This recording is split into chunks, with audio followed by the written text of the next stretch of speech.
On today's show, Hyundai confirms it's coming out with a pickup based on its Santa Cruz concept. The supplier company Dana develops a very different type of CVT, and we give our initial impressions of the new 2018 GMC Terrain. All that and more coming right up on Autoline Daily.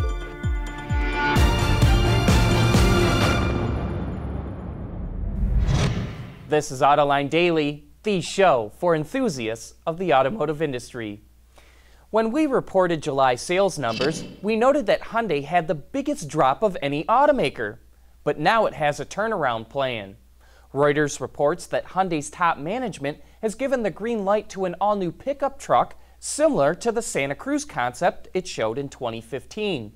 The truck would come out around 2020. And as the market shifts away from sedans, Hyundai's plan also includes new and refreshed SUVs.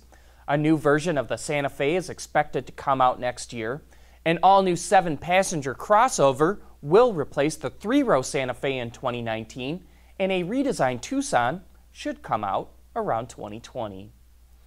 We just got the chance to drive the 2018 GMC Terrain, and here's our initial impressions. The crossover is all new inside and out and is about 350 pounds lighter than the outgoing model. 2 turbo gasoline engines are available, a 1.5-liter or a 2-liter, and a 1.6-liter turbo diesel is also offered.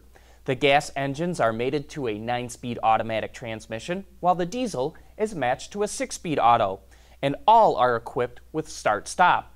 Front and all-wheel drive is also available. We were impressed with all three. The diesel provides better torque and fuel economy numbers, but if you don't want to pay the premium for it, the gas engines are more than adequate for the terrain. And thanks to a stiffer body, the ride and handling is also improved. The inside features a new infotainment screen with crisper, sharper graphics, and it has a unique electronic gear selector. Takes a little bit of getting used to, but it really helps open up the center console area. The 2018 is on sale now, with the base model carrying a starting price just under $26,000, while the top-of-the-line Denali versions start just over $38,000. We'll be back with more right after this. Autoline Daily is brought to you by Bridgestone Tires, your journey, our passion. Dow Automotive Systems, advanced materials that deliver better results. And by Lear, a global leader in automotive seating and electrical systems. On last week's Autoline After Hours, while talking about future mobility, colleague and father of 3, Dave Sullivan, said he thinks single-car ownership will still be a thing for a long time to come because families aren't going to want to take a car seat out at every stop with a ride-sharing vehicle. But supplier ZF has a solution. It created a seat cushion that folds and locks in a higher position, so a seatbelt will hit a child in the correct spots without a booster. A motor then extends the seatbelt lock and pushes the side bolster up to keep the child in place. While this would not take the place of a car seat for babies and toddlers, it would clear up some of the hassle Dave Sullivan was talking about. You know, we've seen a number of automakers test solar panels on cars in the past, and while nothing ever seems to come of it, now Audi is giving them a try. It's teamed up with China's Hanergy to integrate solar cells into the glass roof on an upcoming EV from the automaker. It will increase the EV's range by using stored electricity to power the AC system and other accessories. In the future, Audi says it hopes it can charge the battery directly with the solar panel, but that may never happen. With current technology, a roof-sized solar panel would likely only generate enough electricity to power a hairdryer on full blast. Coming up next, a look at a new type of continuously variable transmission.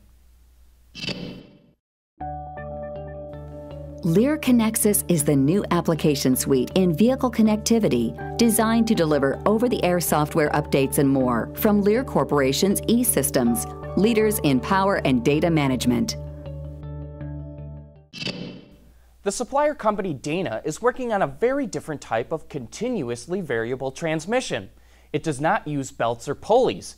Instead, it uses metal spheres that surround a sun gear. It's kind of complicated to understand how it works, but this video helps to explain it. The Variglide variator consists of an input disc that is powered by the engine, an output disc that transfers torque to the drive axle, and a set of rotating balls positioned around a central sun. As power enters through the input disc, the balls will shift on their axis. This action changes contact diameters and varies transmission ratios from underdrive to overdrive. Power is shared between these planetary elements to improve torque density and durability. To adequately transfer power, a special traction fluid fills the transmission case and flows between the discs and balls. As the fluid moves between these components, it becomes momentarily rigid.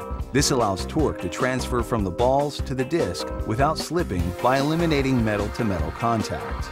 For off-highway applications, the Variglide variator replaces the traditional torque converter as well as gear and clutch mechanisms in a transmission. Dana says that CVT can be scaled to work in any application, from forklifts to cars and trucks and off-highway vehicles.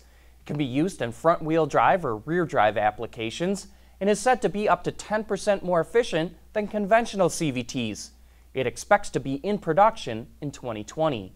Dana is licensing the technology from a company called Fallbrook Technologies, which has been working on developing this technology for several decades, including on CVTs for bicycles.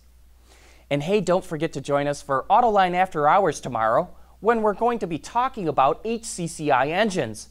A company called Nautilus says it has the solution on how to make these engines work, and if they're right, could be a game changer for the internal combustion engine.